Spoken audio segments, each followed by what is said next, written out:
Hi guys, welcome back to this channel जिसका नाम है शॉ कैपिटल। तो गाइस, जैसे कि आप जानते हैं, हम लोगों ने पहले डिस्कस कर चुका है कि अगर आप मेरे वीडियोस को फॉलो कर रहे हैं तो आपने लास्ट वीडियो में देखा होगा कि मैंने आपको बताया कि किस तरह से प्राइस अगर एक फॉलो अप कैंडल देती है तो हम ट्रेंड एक्सपेक्ट कर सकते हैं। तो देखिए गाइस, ध्यान से देखिएगा, ये एक आपका कैंडल का हाई है, लास्ट कैंडल का, और ये इस कैंडल का हाई है, लो है सॉरी। तो अब आपको समझना है कि यहाँ पे ट्रेड कैसे होता है। ध्यान से देखिएगा, ठीक है।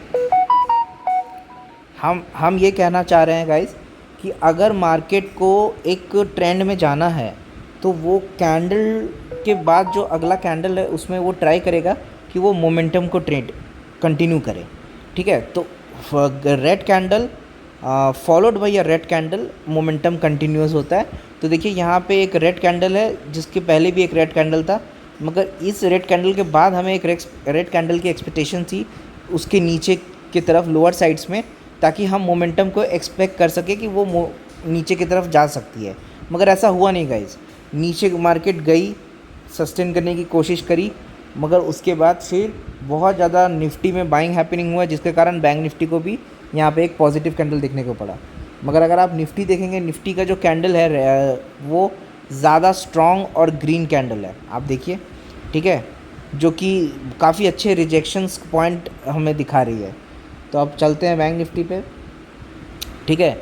तो बैंक निफ्टी में जो वीकनेस है वो अभी भी जारी है। मैं ऐसा नहीं कहूँगा कि मार्केट बहुत ज़्यादा पॉजिटिव हो गया है, ठीक है, मगर मार्केट में हमें ऊपर के लेवल देखने को मिले हैं, नीचे की तरफ से एक रिजेक्शन देखने को मिला है। अगर आप 15 मिनट के टाइम फ्रेम पे आओगे गाइस तो आप देखोगे कि मार्केट नीचे गया मगर सस्टेन नहीं कर पाया। उसके बाद उसने एक इनगल्फिंग कैंडल बनाया, ठीक है। उसके बाद यहाँ से सीरीज़ ऑफ बाइंग हैपनिंग हो गया, ठीक है। किसी भी जगह पे अगर आपकी एंट्री होती है, चाहे वो 15 मिनट हो या 5 मिनट हो, ठीक है, तो एक काफ़ी अच्छा मोमेंटम आपको मिल सकता था, ठीक है। तो इन सब चीज़ों का ख्याल रखें, ठीक है, कि मार्केट में किस तरह से मोमेंटम आती है। ध्यान से देखें। मगर मैंने ये ट्रेड क्यों नहीं एंटर किया, लेट्स डिस्कस दैट, ठीक है। आप पहले ध्यान से देखें मार्केट में क्या हुआ गाइस। मार्केट नीचे की तरफ आया, उसके बाद मार्केट ने एक लोअर लो की फॉर्मेशन करी।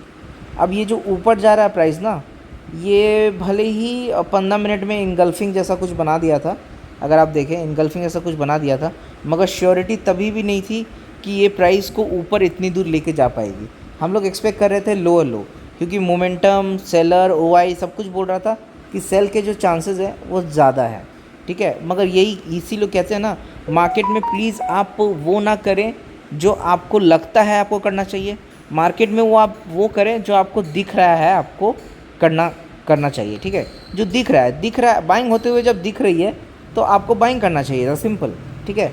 तो मार्केट में क्या हुआ, मैंने जो एंट्री ली है वो एंट्री करीबन हो गई इस जगह से, थोड़ी सी लेट, मगर फिर भी 1:2 ऑलमोस्ट रो धो के दिया है इसने, ठीक है। अगर मैं इस जगह से कहीं एंट्री ले पाता इस जगह से तो शायद 1:2 1:3 बहुत ही कंफर्टेबली मिल जाते। मैंने एक और ट्रेड को एग्जीक्यूट किया इस जगह पे, मूविंग एवरेज पे जैसे ही सपोर्ट लेता है, मगर यहाँ पे नीचे आ जाने के प्राइस 2 बार जब नीचे आ गया तब थीटा डीके हो जाने के कारण इसने मेरा एसएल ट्रिगर किया और फिर ये ऊपर गया, ठीक है। प्रॉफिट्स मेरे काफ़ी बड़े थे, उस तरह से लॉस भी मैंने सोचा कि काफ़ी थोड़े बड़े लूँ। तो मेरा जो एसएल था, एक छोटा एसएल दिया था मैंने इस जगह पे, ठीक है, सिर्फ 25-22 रुपये का एसएल था, ठीक है। मगर दोबारा जब मैं ट्रेड लेने का सोच रहा था, मैंने 45-50 रुपये का प्रीमियम पे एसएल लेने का सोचा था, मगर क्योंकि 2 ट्रेड दिन के हो गए थे और दोनों ही लॉस में चले गए थे, ठीक है।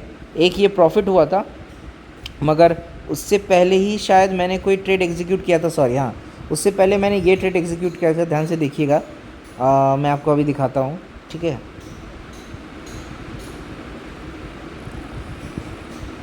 मैंने कोई ये ट्रेड एग्जीक्यूट किया था गाइस, आप ध्यान से देखिए। मार्केट क्या हुआ, मार्केट ये नीचे आया, ये फिर ऊपर गया, फिर नीचे आया। जैसे ही इसने एक लोअर लो बनाई तब मैंने यहाँ से एंट्री किया। मुझे ऐसा लगता है कि इस एंट्री में गलती सिर्फ ये हो गई कि ये थोड़ी सी लेट एंट्री है। अगर मैं प्राइस को यहाँ कहीं पकड़ पाता तो मुझे ऐसा लगता है कि मुझे ज़्यादा बेनिफिट होता और शायद मेरा 1:2 का जो रिस्क टू रिवॉर्ड है वो कंप्लीट हो जाता। मार्केट थोड़ा सा लेट हुआ, मार्केट ने मुझे अटकाया, लोअर लेवल्स बनाए, मगर क्योंकि निफ्टी जो है अगर आप देखिएगा तो बहुत तेज़ी से मार्केट को ऊपर लेके जा रही थी, जिस कारण हमारा कोई चांस ही नहीं बना। अगर निफ्टी थोड़ा सा भी यहाँ पे मुझे सपोर्ट करती, वीक हो जाती, तो बैंक निफ्टी में मुझे वो लेवल्स देखने को मिल जाते नीचे की तरफ, जिसके लिए मैंने बैंक निफ्टी में ट्रेड लिया था। मुझे नहीं मिला ट्रेड, मैंने हो गई हमारी वहाँ पे लॉस होने के बाद ही, लॉस होने के ठीक बाद मैंने देखा कि मार्केट अब यहाँ से हायर हाई बनाना शुरू कर दिया है। मुझे 15 मिनट के टाइम फ्रेम को भी फॉलो करना चाहिए था। अगर 15 मिनट का टाइम फ्रेम मैं देखता तो वहाँ पे एक ट्रेड एग्जीक्यूटिबल दिख रहा था, ठीक है, और शायद 1:2 भी मिल जाता मुझे। अगर मैं यहाँ पे देखूँ तो यहाँ पे जो एसएल हो रहा है वो करीबन 135 पॉइंट्स का हो रहा है, और जो हमारा टेक प्रॉफिट होता वो करीबन 245 पॉइंट्स का होता, ठीक है। तो ऑलमोस्ट 1:2 से थोड़ा सा कम, ठीक है। तो ऐसे ट्रेड्स कभी कभी लेना सही भी होता है। हालांकि अगर ये ट्रेड मैं लेता भी तो एग्जीक्यूट, क्योंकि 5 मिनट के टाइम फ्रेम में बड़ी दूर हो जाती, और अगर थोड़े से नीचे आती तो 5 मिनट में मेरे लंबे लंबे एसएल लग जाते, जिस कारण मुझे ये ट्रेड ठीक नहीं लगा। मुझे यही ट्रेड ठीक लगा जिसमें 1:2 रो होके दिया है। अगर इस ट्रेड में बैठने की मेरी कैपेसिटी होती तो शायद ये मुझे 1:2.5 या 3 भी दे सकती थी। हालांकि देखिए ट्रेड्स अच्छे हैं, ट्रेड्स बुरे नहीं हैं, मगर आपको समझना पड़ेगा कि मार्केट आपको ट्रैप किस तरह से करता है। अभी कल के लिए मेरी स्ट्रैटेजी क्या है मैं आपको बताना चाहूँगा। मैं चीज़ों को सिंपल रखने की कोशिश कर रहा हूँ, ठीक है, क्योंकि देखिए सिंपल चीज़ें ऐसी होती हैं जो काम करती हैं, और अगर एक बार अगर वो काम करना शुरू कर दे तो क्या होता है, किसी को समझाना भी और आसान हो जाता है, ठीक है, सिंपल चीज़ें। तो आप प्लीज़ सिंपल चीज़ों पे ध्यान दें तो शायद आपको भी आसान लगे ट्रेडिंग, ठीक है। अब मेरी क्या स्ट्रैटेजी है, मैं कैसे किस तरह से सोचता हूँ मैं आपको बताता हूँ। मैं ट्राई करता हूँ सर कि जो हमारे लास्ट कैंडल है उसका हाई डे कैंडल जो है और उसका लो मैं मार्क कर लूँ, ठीक है, और इसको कर दूँ मैं ब्लैक, दोनों ब्लैक, ताकि मुझे ये लगे कि ये हाई लो का मार्किंग है, ठीक है। उसके बाद मैं जाता हूँ 1 आवर वहाँ पे ये समझने के लिए कि किस तरह से मोमेंटम हुआ है, प्राइस क्या मुझे रिस्पेक्ट करेगा कि नहीं करेगा, ठीक है, और करेगा तो कौन से लेवल से कर सकता है।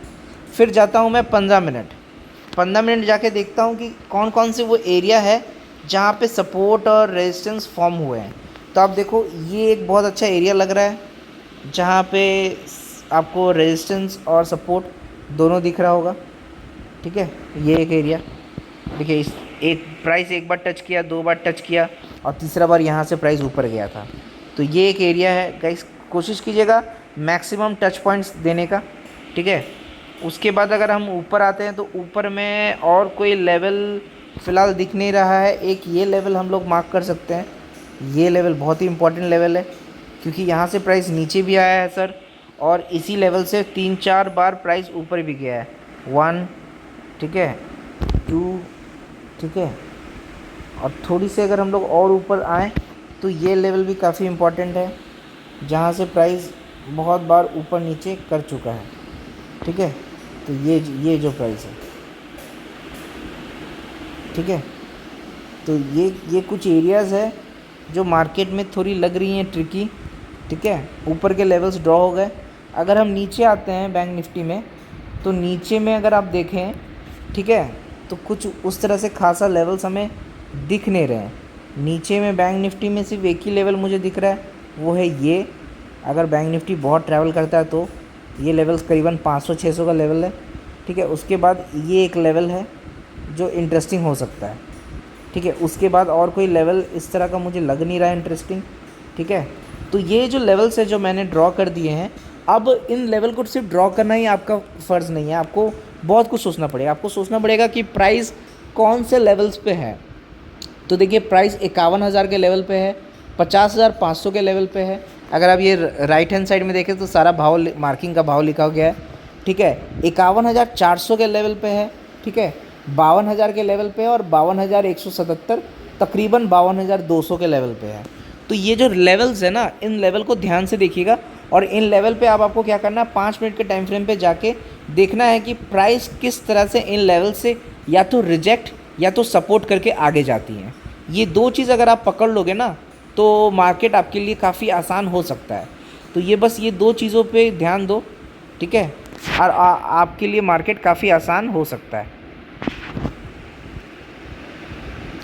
आपको सिर्फ ये नहीं नोटिस करना कि प्राइस यहाँ से ब्रेकआउट दे दे, ब्रेकडाउन दे दे, आपको ट्रैप भी नोटिस करना है, ठीक है, आपको ब्रेकआउट्स को भी नोटिस करना है, ब्रेकआउट करने के बाद एक स्विंग टेस्ट हो वो भी नोटिस करना है, और टाइम फ्रेम्स पे बार बार आपको स्विच करना है, ठीक है, और कल के दिन जब भी कोई नए लेवल बनते हैं उन लेवल को भी एक बार नोटिस में लाना है, ठीक है। इस तरह से अगर करोगे तो चांसेस है कि शायद आप कुछ पैसे निकाल सको।